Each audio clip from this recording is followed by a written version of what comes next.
On va faire ici un autre exemple. Ici, on a une équation différentielle de deuxième ordre.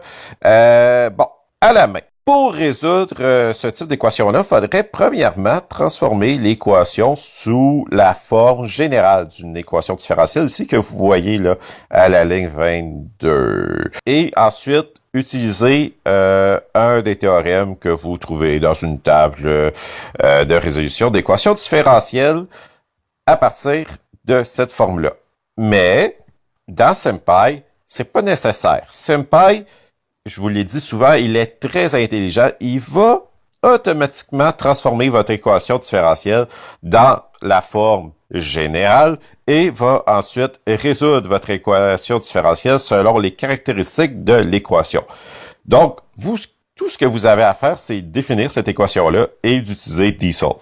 C'est tout. Donc, on va aller le faire. Donc, je vous répète que x a été défini comme une variable symbolique et que surtout y a été défini de telle sorte que on spécifie que y est en fonction de x. On va donc définir notre équation. Donc, pour définir notre équation, on va faire sp.eq. Ici, on n'oublie pas le E majuscule. On va tout de suite écrire notre virgule qui représente notre égalité.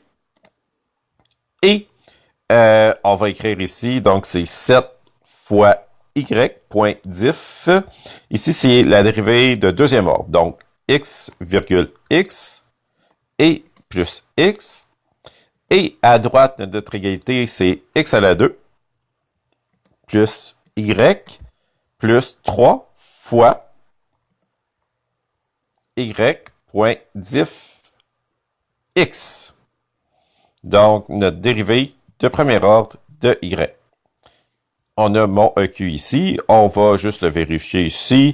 On voit ici dans l'équation que nos dérivés apparaissent ici. Sont définis par dérivative de y par rapport à x, deux fois par rapport à x qu'on dérive. Et on a aussi la dérivative de premier ordre qui apparaît ici.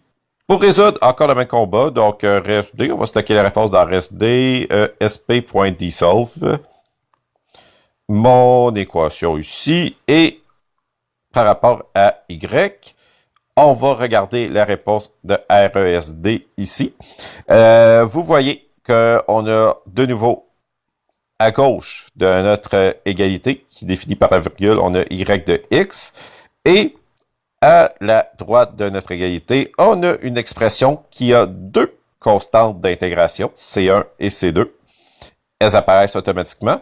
Et vous avez votre expression symbolique, en fait, qui est seulement en termes de x. Et de nouveau, si vous voulez extraire le tout, donc RSD.RHS,